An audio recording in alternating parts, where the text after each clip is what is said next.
Everything's turned down on my page. Ah. Here it comes. Been editing coyote photos literally all day. Here we go. Here we go. Presenting Benny Goodman and his orchestra. Hey, Chris and Martin. There we are. Now it's a party. Well, that's been the whole time. Yeah. Hey, Bob and Marie and Betsy. Hey, Heather.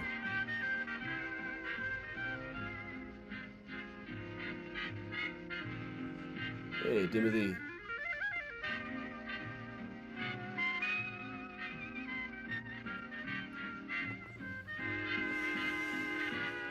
Hey, Laura. Hey, Gene. Miles, you getting your appearance right out of the way, or what? Miles really wants the attention today.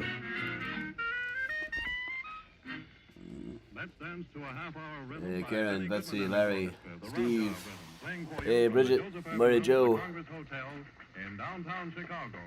Dodging a divorcee, the first number. Benny Goodman and his orchestra. Whoa, Miles, that's quite a jump for you right there. Okay.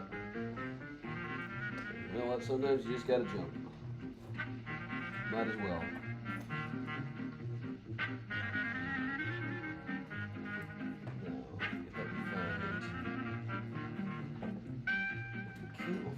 There it is. All right. Hey, Gene. Susan, Kathleen, Octavio, Bridget. Oh, does it start at say that it starts at 10 a.m.? Let's fix that. All right.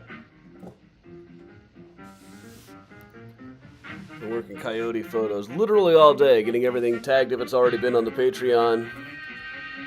My head is kind of spinning. Hey, Gina.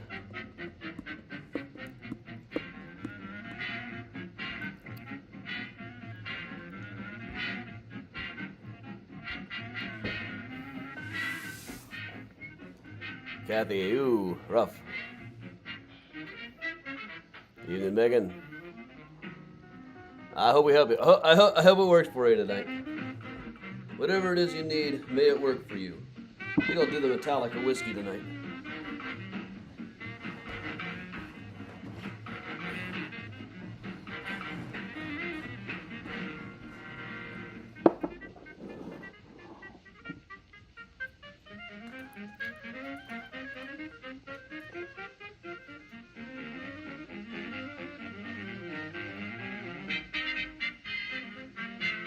There's not as much Metallica whiskey left as I thought.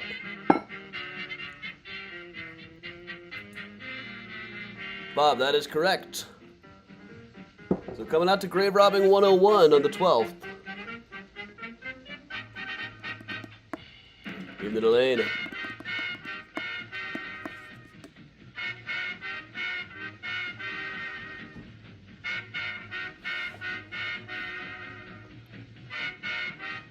Always good to see you, Megan. Hey, Tracy. Hey, Katie, I saw that. Thank you. Karen, yes, indeed. August is off to a rough but better start for me. Long story, but hey. I'm in better shape now than I was yesterday.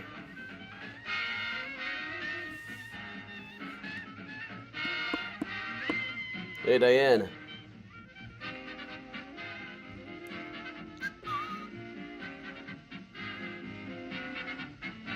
Is this the same Benny I usually play?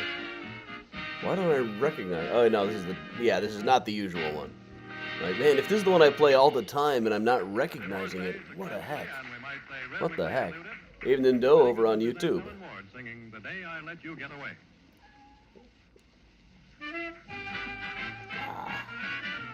Miles is now clawing my back. You're going to dance, Miles. That's what you want to do.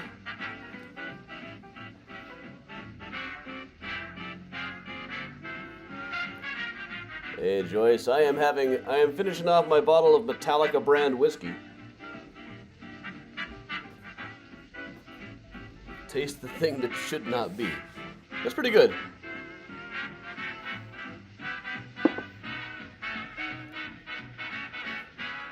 Bob, you got it.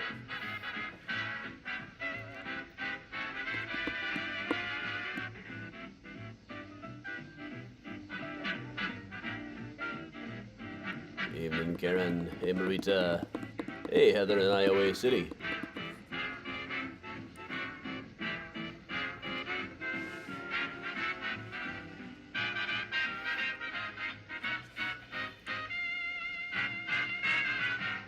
John, never too early to teach kids the devil's triad.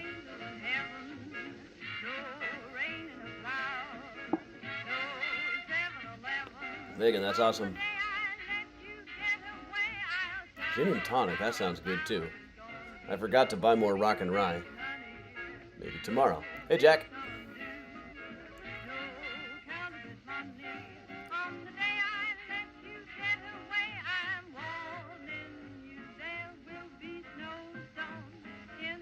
Marie, yes, we all like Eli.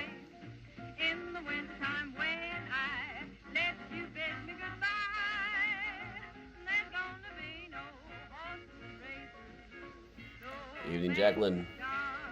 Yeah, Bob, we'll try not to get you tangled in your walker again.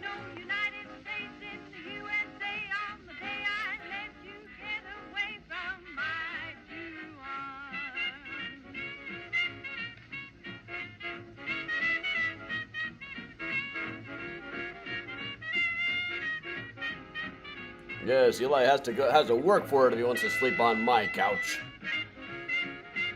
They won't be on the couch. We got a bed.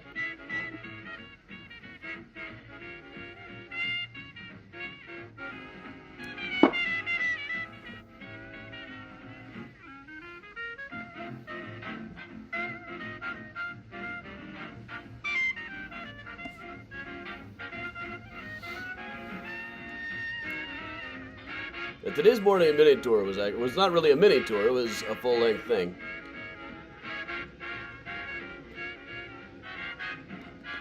But I thought that was a really cool thing to see today.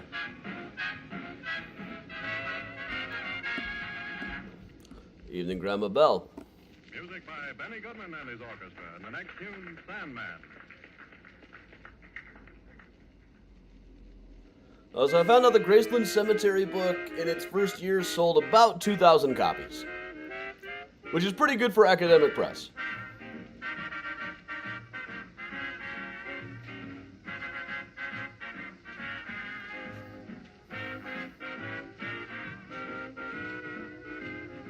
Even Lorena.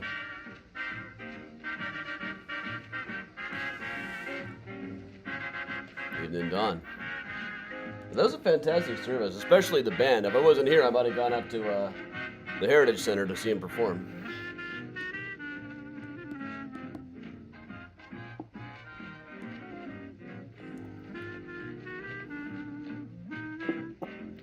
I always like the Parting Glass. The Pogues did a faithful cover of that song. Audrey, correct.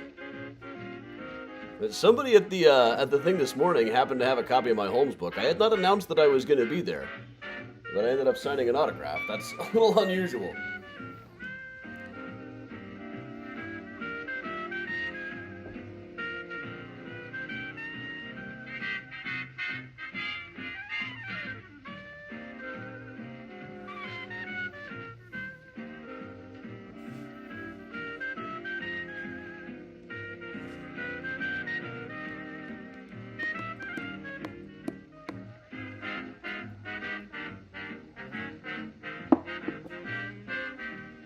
I could see Hosier doing the Parting Glass. Dylan used it as the basis for Restless Farewell, which he didn't play live for like 30 years until the Sinatra people talked him into doing it at the Sinatra tribute. And once again when Frank died. Debbie, I hope so. Shelf of Honor. This always makes you feel weird when people say stuff like that. I mean, I got my own shelf of my books, too. I might as well my middle school can't anymore. I don't know if they had any copies of my books in stock at my middle school. I think they would. I know my elementary school did, before it got torn down. It seems likely. But they probably can't be out there now, under the new Iowa laws. Congress Hotel in downtown Chicago, and his next tune, Lights Out.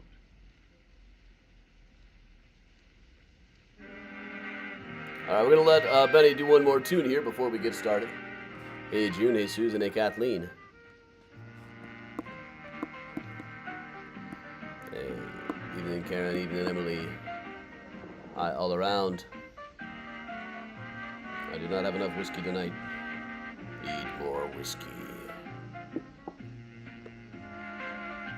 Jan, that's awesome.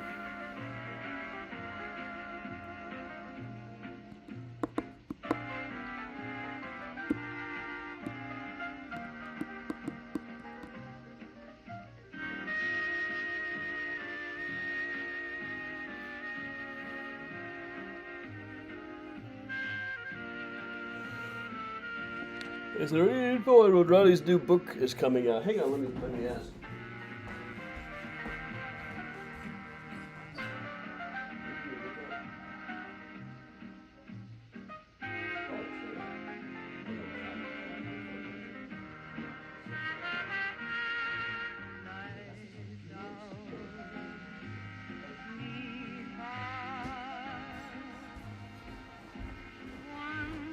April, it's out in April.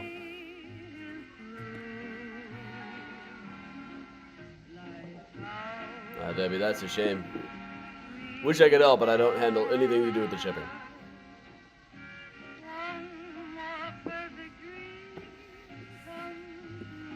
Evening, Paula.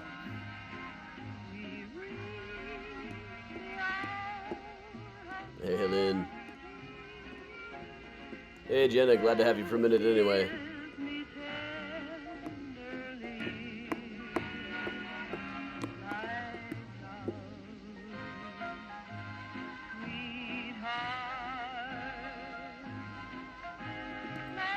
What's up, Geraldine?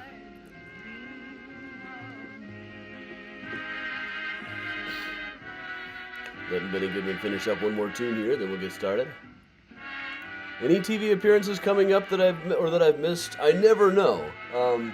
I did one for Netflix, How to Be a Crime Boss, but I guess they ran How to Be a Cult Leader first, so I'll be on. I filmed it last year. It'll be on, I guess, next year.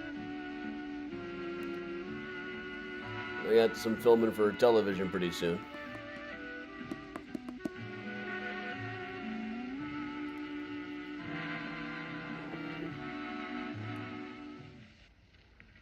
And again, Benny Goodman. All right. This is Lady of Song, Helen Ward singing Alone. Alone. How do I get you? All right. Let's not start with this. All right, everybody. Welcome along. I'm Adam from Mysterious Chicago Tours. Let's get started properly. How's everybody doing? I'm Adam from Mysterious Chicago, been a tour guide and historian here in Chicago for going on 20 years now. Got about a dozen Chicago history books out, and I'm on the History Channel and the Travel Channel all the time. So I am, of course, incredibly famous. Going to be on Netflix apparently next year sometime. And public television coming up pretty soon. So, author of such immortal books as Mysterious Chicago, the book, Just Kill Me, a young adult novel, The Smart Aleck's Guide to American History, it was still in print somehow, Murder Maps USA, new from Thames and Hudson, and Graceland Cemetery, Chicago's Stories, Symbols, and Secrets, a new one from University of Illinois Press, out for just about a year now. Just about to the 1 year anniversary of that one. So welcome along, everybody. We do all kinds of stuff here. We do stories about cemeteries. We do stories about unsolved mysteries. We do stories about true crime. Also, sometimes we just cover architecture, just cool things about the city. Now, today we're going to be covering on Art Deco, the architecture of the Jazz Age, the 1920s and 30s, which came about at a time when people were getting nervous that big buildings were going to block out the sun. So a lot of cities, including Chicago, started having laws that as buildings got taller and taller, they had to get narrower and narrower. These light wells had to be built in. But this had the added effect of kind of making the buildings look taller. As they got narrower and narrower, it made them look taller. So to emphasize the height of the building just became a part of it. This emphasizing height was part of Art Deco in the Jazz Age anyway. So having this like ziggurat-looking style just kind of built right into it. Form ever following function. So, this is an example of Beaux-Arts. the Yacht Club on 44th in New York. It is one of my favorite buildings. I don't think I'll ever be welcome down at the Yacht Club, but I just love those windows. But this is an example of the Beaux-Arts School of Architecture, Beaux Arts. That was the common style of the late 19th, early 20th century. Lots of columns, lots of ornamentation. But then we moved on in a couple of directions. For one thing, we had the Marquette Building. This is the Marquette Building in Chicago is an example of the Chicago School of Architecture, which streamlined things quite a bit. That's putting it very, very simply, but it's a more streamlined version of Beaux-Arts. But also it's kind of built the same way as a Roman column. It's got a base down below, then a shaft, then a capital up on the top. Around the same time, we also had the Prairie School, which had an emphasis on a lot more clean lines, but all with the emphasis on the horizontal. Art Deco in the 20s and 30s would take this and turn it sideways with a streamlined verticality, emphasis on the vertical. Now here's the Equitable Building in Manhattan across the street from Trinity Churchyard. They built this, they were so worried it was going to block out the sun. That was what led them to have these rules. This was much more of a thing in New York. These wasn't on the books for very long in Chicago, and during the time that it was on the books, people just weren't building very many skyscrapers. But in the 1920s and 1930s, we had the Art Deco movement, which is the architecture of the Jazz Age, turning Prairie schools sideways, streamlined verticality, simple geometric art, very clean lines. Some classic examples in New York City, the Chrysler Building and the Empire State Building. When you take the tour guide exam in New York, it asks one of the questions is, what is the finest example of Art Deco in New York? Which seems like it would be subjective to me, but the answer they want you to put is the Chrysler Building. I sometimes describe this as like Superman architecture, the kind of things you always picture in Superman comics, like the Daily Planet here, which first appeared well after Art Deco, really, well after Art Deco's heyday. The Daily Planet building first appeared in the 1942 issue of Superman, as seen here, and is sometimes said to have been based on the Paramount building in Times Square, which is now the home of the Hard Rock Cafe. But these are some New York examples of Art Deco. Chicago has plenty as well. And just as there's a New Yorker magazine, there was also the Chicagoan at the time showing a lot of that Art Deco style. Just browsing through their covers is so cool. Here they are with their take on Wacker Drive. You can see the Wrigley building. You can see the Jewelers building. You see a bit of the Carbide and Carbon there. All these buildings would have been brand new at the time. And these people just out there strutting their stuff. You know what they're drinking, this being 1931? They are probably drinking Crush Dry. Sure. It's like orange soda, only a little bit yucky. So during Prohibition, you can trick yourself into thinking that you're drinking alcohol. Honestly, I imagine this stuff probably just tasted like San Pellegrino Crush Dry. But this is one of the ads from on the inside of the magazine. That's half of the fun of reading old magazines and newspapers, really, is just seeing the advertisements. That's where you see how people really lived. That's what really makes it come to life. That's what kind of lacks when you just get up a microfilm with a specific article. You got to see the whole page. You got to see the ads. We'll start with one of the finest examples of Art Deco in Chicago. That would be the Board of Trade. You can see the Field building to the left, but right down at the end of the road here, you see Holabird and Root's Board of Trade. Holabird and Root were sons of other prominent architects. There was Holabird, there was Root Sr. who worked with Burnham. There was Holabird who worked for Holabird and Roche. Now it was Holabird and Root, the sons who teamed up to become the rock stars of Art Deco. Now, Chicagoan magazine also covered this. In this cover that you can't actually see the statue up on the top here. I've got some better shots of that now. I haven't added them into the deck yet. I really should do that. But I really love this building, especially at nighttime when they light it up. This was really a feature. Art Deco also coincided with the time when it was first really plausible to light up a building like this with a giant light scheme. And when they light this one up, it just has such a cool Gotham City look to it. In fact, it was the Bruce Wayne building in Batman Begins. Up on top is Ceres, the Roman goddess of grains and agriculture. It was sculpted by a guy named John Story. There's an outstanding legend that he didn't put a face on Ceres because he figured, well, no one's ever going to build a building taller than this. So I might as well not put a face on it. What he says in the article is, well, most people aren't going to see it anyway. He thought it would just look cleaner without having a face. He did say most people aren't going to see it anyway, but he wasn't a fool or anything. He had to know that other people were already building taller buildings than this. But this was the tallest one in Chicago for a really long time. You know, another Art Deco statue similar to it, also lacking a face, the Oscar.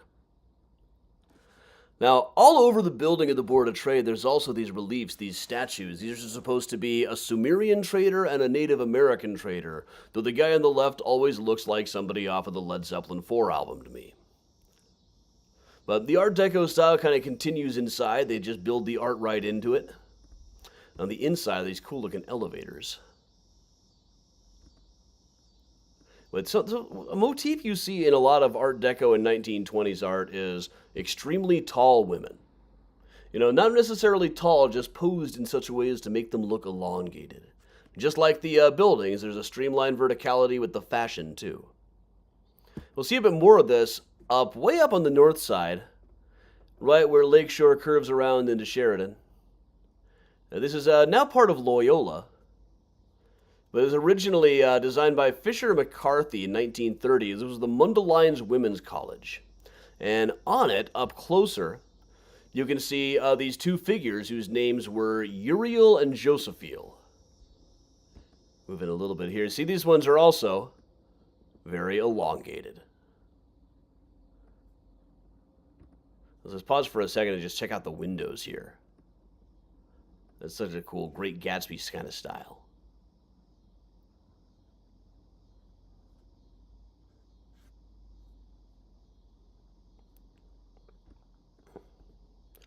I know if we were to drive all the way down Lakeshore Drive, one thing that would be kind of staring at us in the face for the last of it would be the Palmolive Building, which was a Halliburton root joint from 1929. Here you can see the Chicagoan stylized take on the road going all the way down to the Palmolive Building, Lakeshore Drive. The city on the hill. Back behind the Drake Hotel by Marshall and Fox. And there it is with that beacon on top of it. We'll cover in a second.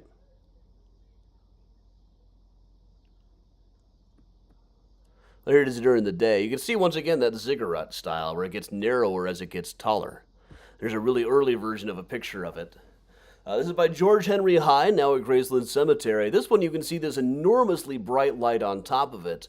That was known as the Lindbergh Beacon, and still is. It was, it was the time when everything was being named after Charles Lindbergh for a minute there. And they actually said that you could read by the light of this in Wisconsin. And at the time, it was a tall enough building that they could have the Lindbergh Beacon spinning around and around and around, showing off this magnificent, huge thing of light. There was nobody's window to shine it into, so it didn't bug anybody. Eventually, when they turned it back on a few years later, they had to arrange so it only shines over the lake now. It doesn't go right into people's windows. There's a very cool view of it juxtaposed with the water tower, which is right near in front of it. You can kind of see how the Magnificent Mile has grown since 1929. Nothing between this and the Palmolive Building, instead of really quite a bit between it. Then in the 1960s, the Palmolive Building for a time became the Playboy Building, which you can see right here, once again with the beacon shining on. There were quite a number of buildings. It was kind of a thing that, kind of a popular thing for a while to have a beacon on top of your building. For one thing, I think that showed off that you must be the tallest building anywhere, because otherwise you couldn't have a beacon swinging around like that without shining right into people's windows.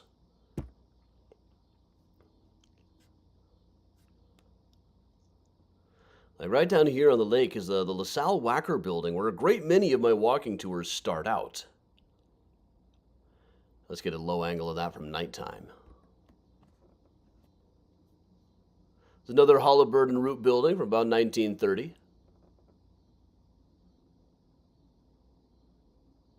Once again, kind of a dramatic lighting scheme. They loved that on Art Deco buildings.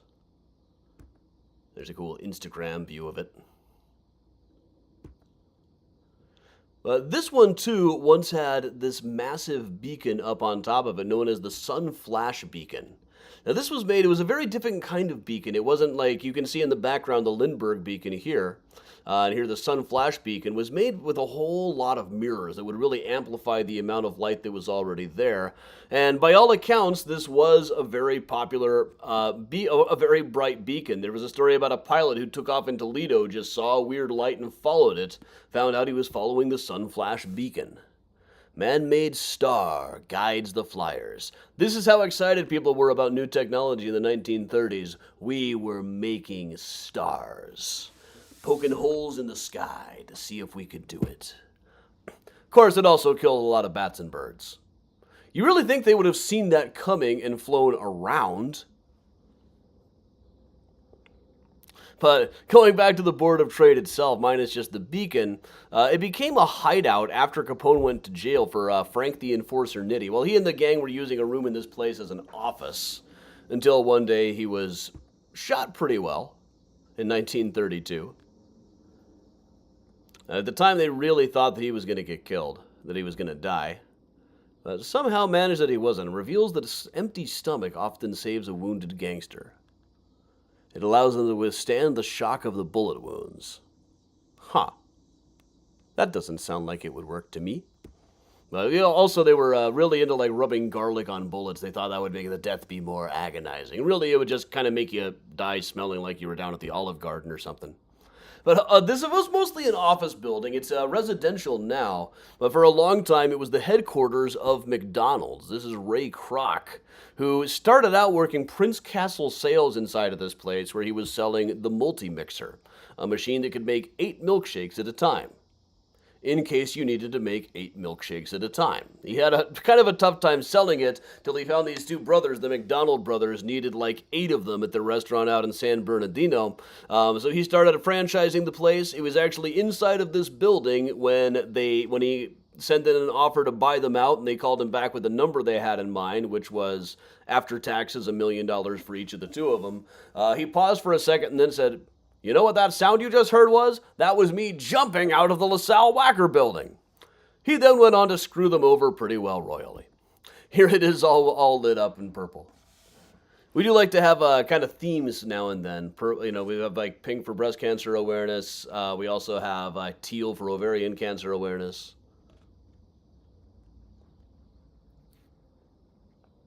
Timothy Aiden knew that whole song.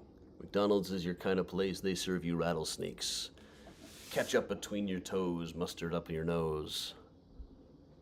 Last time I went there, they took my underwear. I didn't really care. It was a dirty pair. So the next time you go there, you'll eat my underwear. McDonald's is your kind of place. All right. And right across the river from that, we have got the Merchandise Mart. A little bit more Art Deco. This is built to be a wholesale showroom, which isn't quite the same as a warehouse. It's more or less a warehouse for Marshall Field. Not quite as streamlined as we normally think with Art Deco, but it just wasn't that tall of a building. But still, in the middle of it, it's kind of like an Art Deco building flanked by a couple of a little bit more modern ones. But you can still see up there, it gets a little more narrow as it gets taller up there. And recently, they've kind of upgraded the idea of just having a dramatic lighting scene and added art on the mart.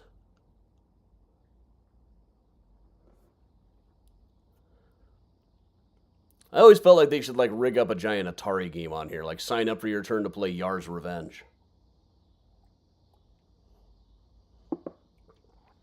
Those are some of the better known Art Deco buildings in Chicago. Let's go to one that I think should be better known. It's just kind of hard to see. From 1930, off in the distance here, you can see the Trustee System Services building, looking not unlike the Daily Planet over there. Designed by Theobald Reed in 1930. Best way to get a view of this is actually to go to the parking garage across the street. You go up to the top there.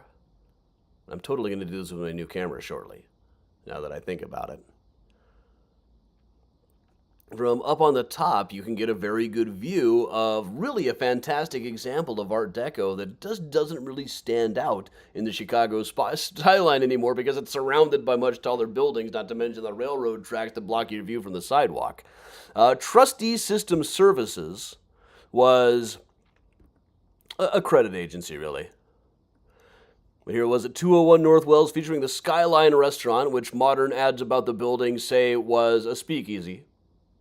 I don't think it was a speakeasy. But all over you can see the Staff of Mercury. Now, it's commerce, the symbol of commerce, with the two snakes wrapped around a staff. It's often used, really for medical stuff. This is officially two snakes is commerce and one snake is medical. But we mix this up all the time in the United States.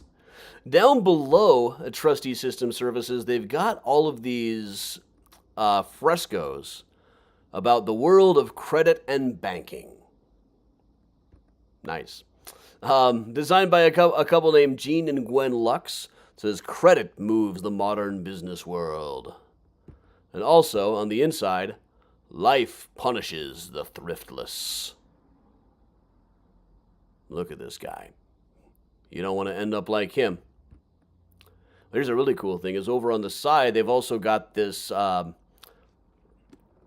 Gibson designed LED window grill, showing all people doing all kinds of work. And what's really cool is when the train goes past this, it almost looks animated.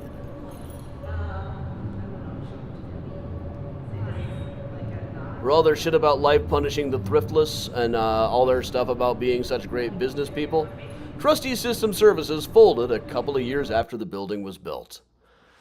Let's move out a little bit here. We're going to go to the suburbs just briefly, to Chicago Heights, just to show off quickly Bloom High School, the Art Deco High School. This place is really fantastic. I've been out there to give speeches about H.H. Holmes occasionally. You can see the clean lines, streamlined verticality, simple geometric art. Another cool thing, on the inside, they've got these old WPA murals by Edgar Britton. It could be noted that they do not look at all like the student body there today, but they've held on to the murals, which is fantastic. I think they're really fantastic murals. I hope they manage to continue saving them. Then back downtown, we got Sylvia Shaw Judson's fresco here, The Spirit of Electricity. It's on a power station that they couldn't tear down when they put in Block 37, the new mall. And if you look up close, here it is, the Incredible Hulk in a loincloth. Not the Incredible Hulk. This is the Spirit of Electricity holding up these giant bolts.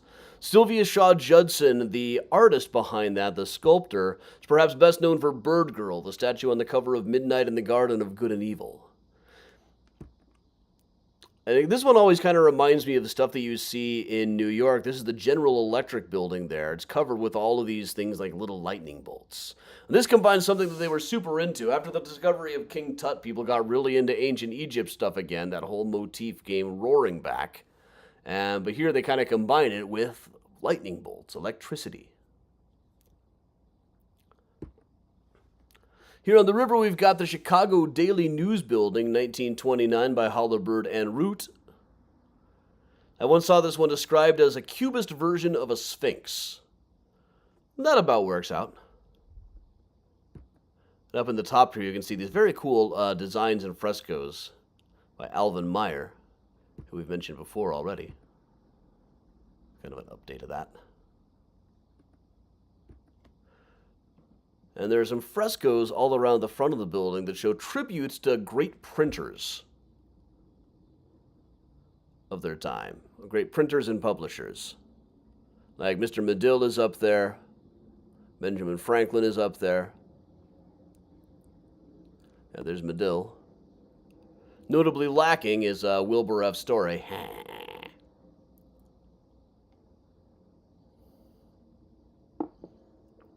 If streamlined verticality is not a word on which to drink, it should be. It's just so much fun to say. It's like calling things nebulous. I'm really into calling things nebulous these days. So Victor Lawson, who published the Daily News. Horace Greeley from New York.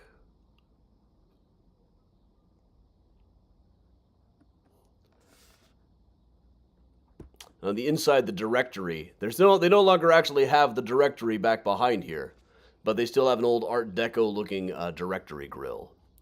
And right across the river, I sometimes describe the Civic Opera building as being like an Art Deco a Beaux-Arts building set onto an Art Deco frame. It's a little bit more elaborate, a little bit more curvy than your average Art Deco building. So you could almost call it Beaux-Arts, but it's shaped like an Art Deco building. Many of the touches down below too, like the columns that they've got out in front. These are not Corinthian columns. These are Art Deco takes on Corinthian columns. Here's how we know our columns. There's the Doric column, the Ionic column, and the Corinthian column. I get one school group every year where every kid knows all three kinds of columns. Like, they spend a lot of time on that. And it comes up a lot when you're going on architecture tours. Corinthian columns, they remember, is the one that looks like a crazy pineapple. Also, I will point out the Chicago Civic Opera Building has the best message-borne sign game anywhere. Here they're saying, "We're not on mute. Visit us online at lyricopera.org." I remember when they were doing Carmen and their thing was "Bringing Sexy Back." But another kind of Art Deco take on columns, this is the old Chicago Post and the old Chicago Times building. Holabird and Route in 1927. It was their home for about 30 years before they moved out to other buildings, each progressively worse than the last. Here's a full version of it so we can see a little up close. And if we move in closer still, you can see these are not Doric columns, they're not Ionic columns, they're certainly not Corinthian columns. So what kind of columns are these? Art Deco, more streamlined. Not necessarily more vertical, but more streamlined.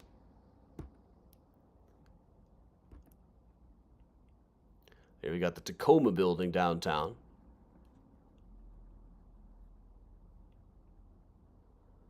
Just saw that briefly, and this is what the elevators look like inside of this place. Once again, tall, lanky women.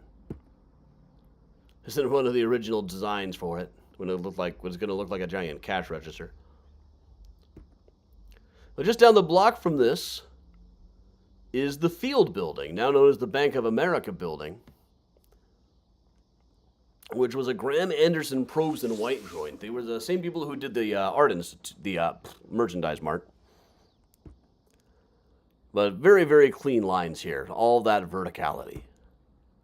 Built right on the site of the old home insurance building, the first modern skyscraper. This was a much more modern skyscraper. On the inside, there was a place, there was called the Attic Club. Way up at the top, there was a special staircase to get up there. This looks like a really cool slide to get back down. And this is a rendering of how it was going to look in the original artist paperwork. It almost looks gravestone-like to me, like a gravestone that's been set in a preserving frame. Also, this comes up on the Architecture of Mysterious Chicago walking tour. It was here that Walter Habenecht was shot to death after selling himself a big enough insurance policy to take the lead in a sales contest. Does this not look like the kind of guy who would sell himself an insurance policy to win a contest? Do you despise me, Rick? You despise me, don't you?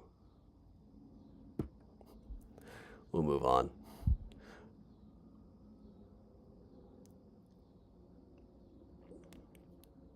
Over near Michigan Avenue,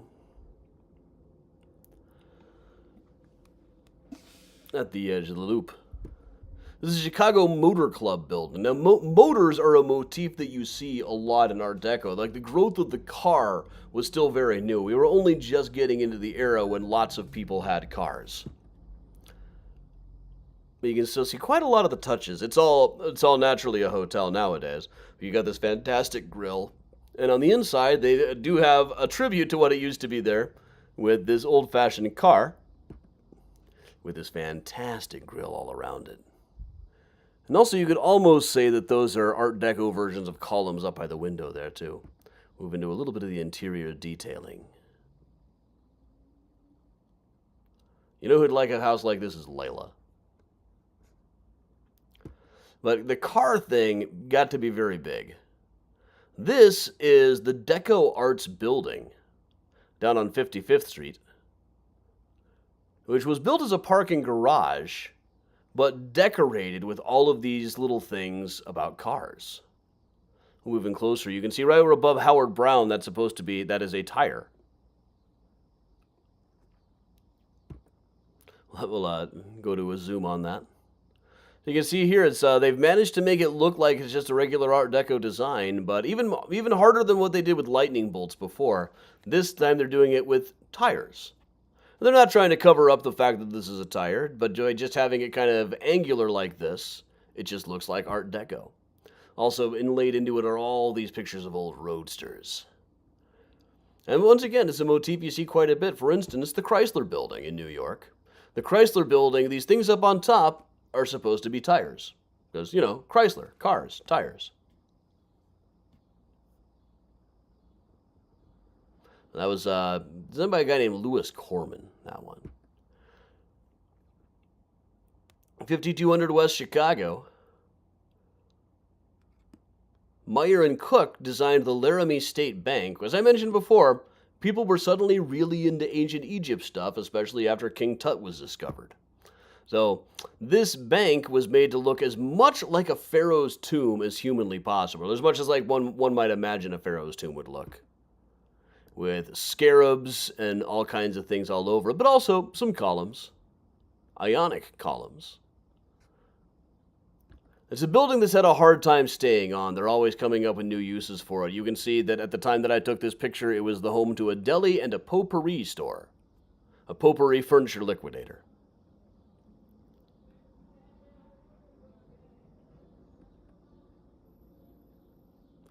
And then up on the north side, cashing in even just as much on ancient Egypt, is Reby Moving and Storage. A company that still exists.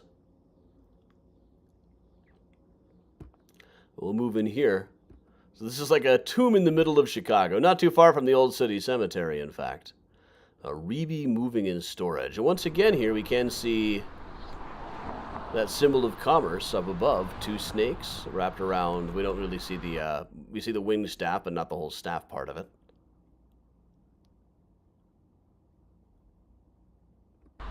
But very good cash in. Now, supposedly the hieroglyphics say something like, "I will guard your furniture." I've never known for sure. I should really look that one up. I don't have necessarily have the skills to translate hieroglyphics.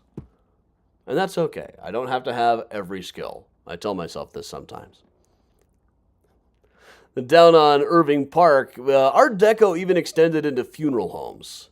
This is the old grain over by Richter and Church. Moving closer there, you can see those clean lines. You can see that font up above the door. It was right next to the Orange Garden Chop Suey place, that neon sign that Billy Corgan bought. We'll spin around into the West Loop. It's the other place, really just a business. This one's a little bit different. This is also an Art Deco building, but there's something you seem to be missing on a lot of these Art Deco buildings, which is color. Here the design comes in three colors, yellow, green, and red. And that's just something you don't really see very often in Art Deco, as anything other than the gray and the color of the stone. But now and then you do also see things like the Carbide and Carbon building, whose builders specified that they wanted it to look like the color of an old champagne bottle. Now, the architects had already decided they were going to have this metal thing up on top to look like the American Radiator building in New York overlooking Bryant Park. By having a green and gold, it really did look like an Art Deco version of a champagne bottle, which in 1930 was kind of delightfully subversive for the Burnham brothers. As Prohibition was still going on, champagne wasn't actually legal. And this is another one, you can tell from afar that it's Art Deco, but then when you get up closer, there's also all kinds of cool little touches like this. The kind of thing they just never seem to put on buildings these days. But that splash of color that it adds to the loop, I think, is absolutely essential to what makes that view of the canyon down the river so incredibly cool. Carbide and Carbon. A couple of other random bits of Art Deco around town. This is the First Church of Deliverance, down on the south side. Art Deco, but also a little bit more curved, not quite as angular as we normally see with Art Deco stuff, which might tie it in to the next movement that came along, which was known as Streamline Moderne. Effectively, it was Art Deco with more curves. So we'll move in right here. This is what's left of the old Esquire Theater, where Star Wars had its Chicago premiere years and years ago. Before they started building things around it, it looked like this. You can still see some of the cleanness of the lines that we associate with Art Deco, but now you also see more curves, more colors. This was all building kind of a stepping stone in between Art Deco and the next style that would come along, Googie, also known as Ray Gun Gothic. I love this stuff, that very mid-century style of the Atomic Age. But showing off the transition between Art Deco and Streamline Moderne, one of the finest examples, one of the things that spread it, was the 1933 World's Fair that we had here in Chicago. Now, that isn't as well known now as the 1893 fair was, but it was better known for a long time, mainly just because it had better posters. But there actually, unlike the 1893 fair, though, there actually is some color footage, and there is, in fact, film footage of this one. So let's watch a little bit.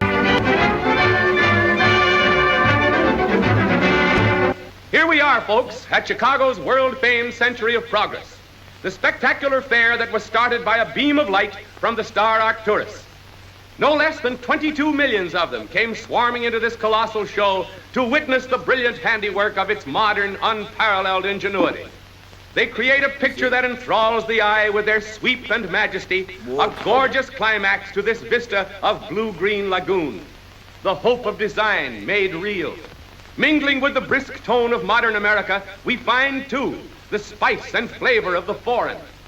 Once it was Ferris wheel, but today it's the towering sky ride that offers the major thrill of the fair. Traveling across the lagoon, one saw far below the fairgrounds in a molten glow of brilliance. Blues and reds and greens and yellows, all fused into a blazing kaleidoscope of color. Here's King Kong himself and two of his gentle playmates entertaining the midway crowds.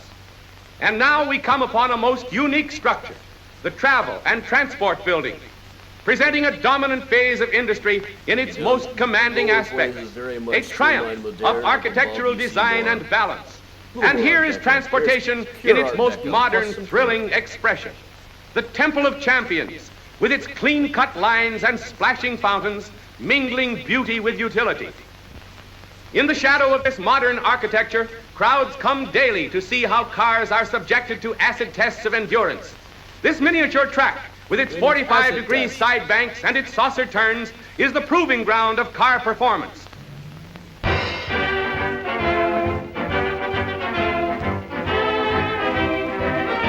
After this, it's just a whole lot of like test track.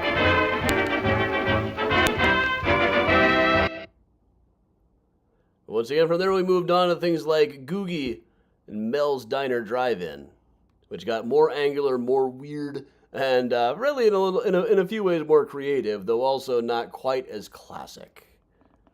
So, all right, that is some examples of Art Deco Chicago, as you just saw here. I haven't put up something for next week yet. I wanted to relist the Grave Robbing 101 tour because, like, nobody was buying it until this afternoon. It looked like nobody was seeing the Facebook ad for it. But coming up, August 12th, I'm not going to try to compete with Lollapalooza this weekend. I kind of need a weekend off, personally. Plus, I did 2 library gigs this week, so, you know, that covers me financially, I guess. Grave Robbing 101 will be Saturday, August 12th, 3 p.m. in Lincoln Park. My brother Eli is going to be in town. It's the Dead Ringers, the bartender, and all of our virtual time travel pub crawls. One of the people the Mysterians haven't gotten to meet yet. I keep telling him, dude, you might get mobbed, and then you'll feel strangely empty inside later. Then on the 13th, this one is selling out fast, Rose Hill Cemetery. Get your tickets now for that one, or just come out the next time. I'm still hoping probably August 20th, we can probably do Oakwood Cemetery. I'm waiting to get a confirmation from the cemetery. But yeah, come on, Adam, get it together. And of course, Friday nights, we've got Whiskey and a Cookie on the Patty Vasquez Show. It's a shame there's been no news this week, I suppose. And should you need a Mysterious Chicago sweatshirt, hoodie, etc., including stuff for the new Mystericon 2023, cafepress.com/MysteriousChicago has all of your stuffs. So thanks a lot, everybody. With that, I will put the Benny Goodman back on, and we will just hang out, and I will finish my whiskey.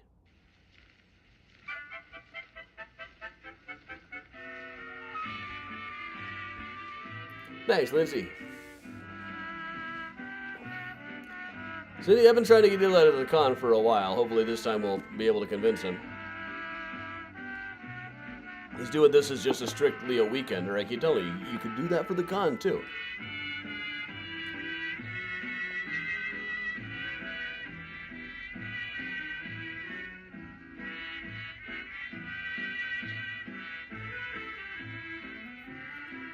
Come on, Kristen. I know I'm older than you, but I'm not that much older than you.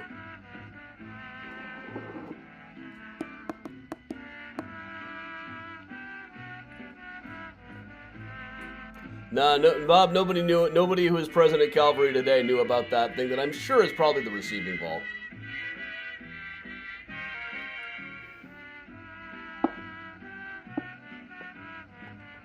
Thank you, Marita. Thanks, Steve. Have a good night. And thank you, June.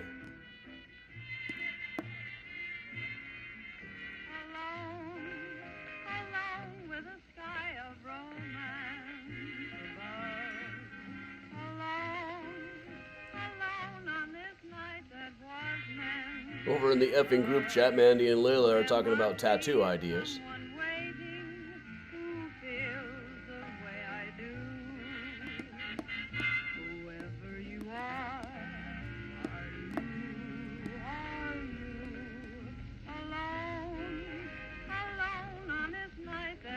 Thank you, Cindy.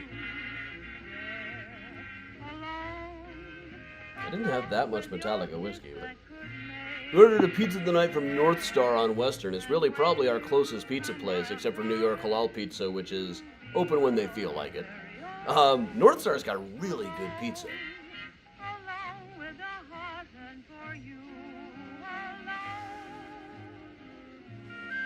Very, very gooey and a nice flavor to the crust.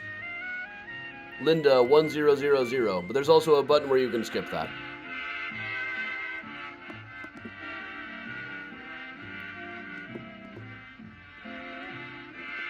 Crank Castle, no, I'm not pre-recorded. I'm here. Notice that I'm talking to you right now. Mary Rosa, yeah, Villa Palermo's very good too. Very good tavern style.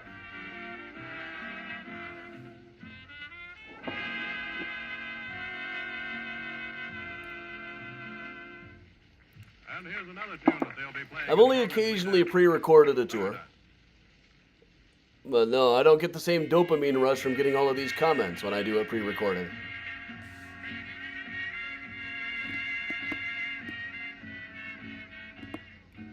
Well, then I'll believe it. I mean, Casey's has good pizza.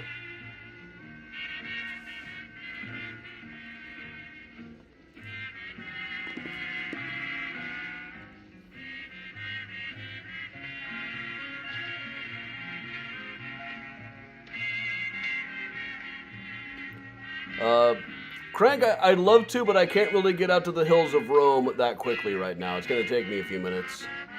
Traffic, you know.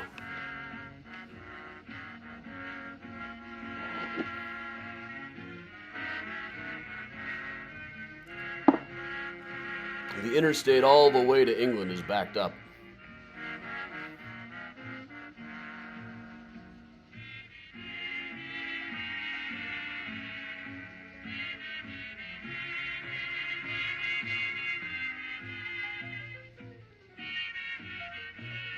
Crank on Twitch thinks Crank Castle on Twitch thinks I'm the champ.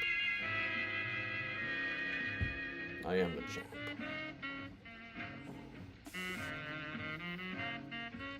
Thank you, Eleanor. That's what keeps me in camera lenses. I've been going through. We're gonna start like a print shop of the cemetery coyote pictures. There's so many that have never even been on the Patreon. I went through today, like, tagging all the ones that have already been on Patreon. Some of them I've got, you know, it's a very weird edit that I picked for it. But that represents about a third of the pictures that I've got that are of good enough quality to be on there. Which is good, because I don't want to run out of them.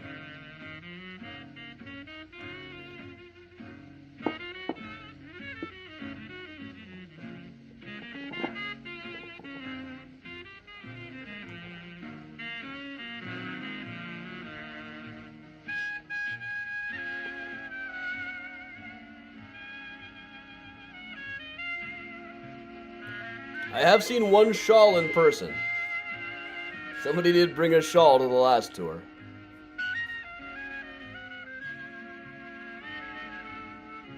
Have a great evening, Audrey. Every time I clean my refrigerator, I feel like I need to call the police on myself. Like, come arrest me. You see this shit that I still got in my fridge after all this time? Cindy, there is a Rose Hill coyote that I've been seeing occasionally lately. He's young and fast. So I've got one okay picture of him, but no really good ones. Susan, you better be there. The world's largest rubber ducky is going to be in your neighborhood.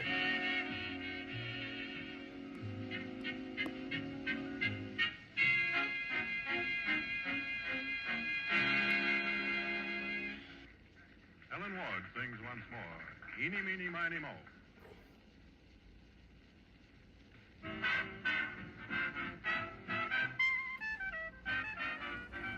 Yeah, one time we were cleaning out the fridge. It was just a few years ago, really, and I found like a thing of Crisco sold. I'm like, oh my god, I need to call the police on myself.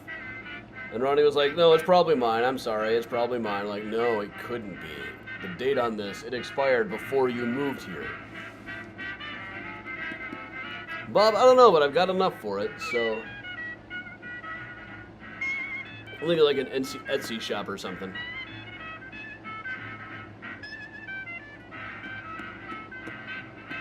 You know, I haven't made homemade pizza in a while. So many good pizza options by me. And Ronnie can only do pizza like once every month or so.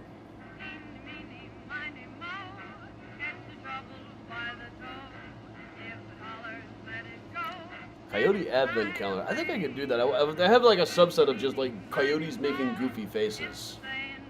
How many windows do you need for an Advent calendar?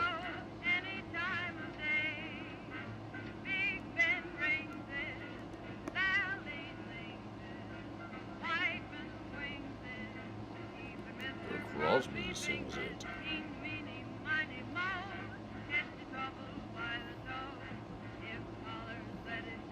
25. I don't know if I have that many good faces. Usually they're not making goofy faces.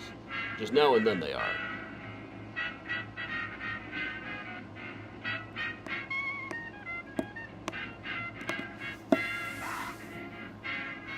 Yeah, okay, so 25 is your normal advent calendar. You can also do 12 if you're the patient type and can wait half the month before you even start.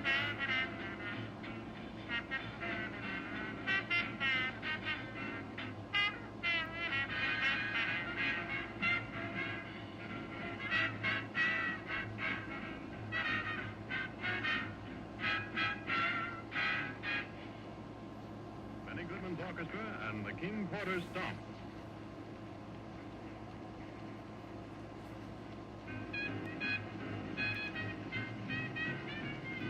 All right, see you tomorrow, Cindy. Might have a bit of a drive. 2 people have suggested the same score this week to me. Now, yeah, I guess I better go there. It's a bit of a drive. How far is this place? Let me see.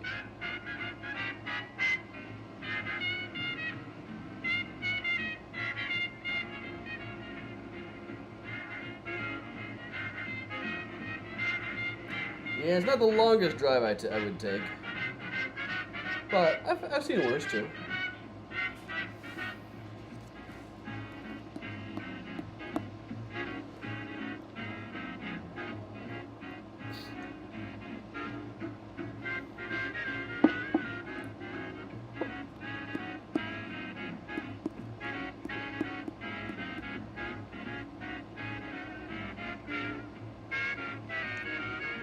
Well, ovens don't clean themselves, and they probably never will, but there's a great, big, beautiful tomorrow.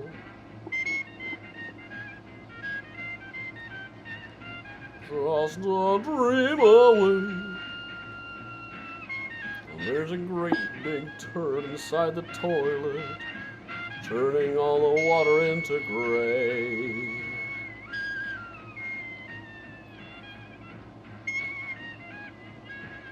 Hey, Laura, that's a Calvary.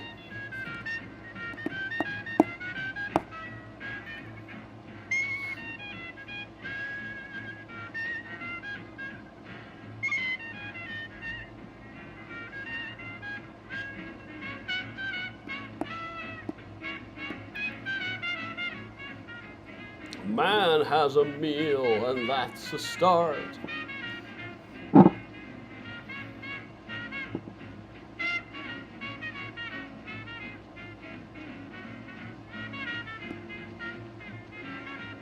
GSU Sculpture Park. Noted.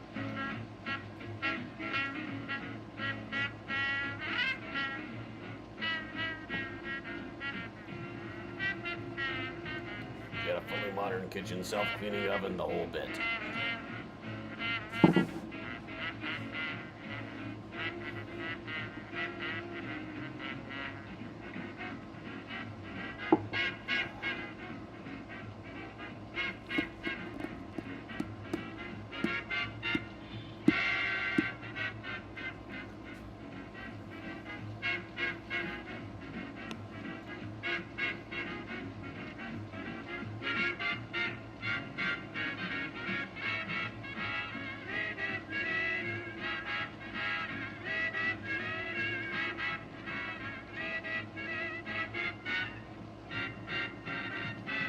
I had to really fight with Al X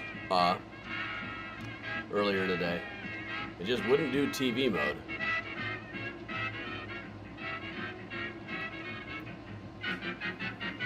I was looking for a movie from the 70s. I almost didn't even care what movie from the 70s. Just some goofy-ass, low-budget movie from the 70s. I just watched Slapshot on Netflix, which is not great, but it's just like watching all the people driving around in the 70s stuff is fun.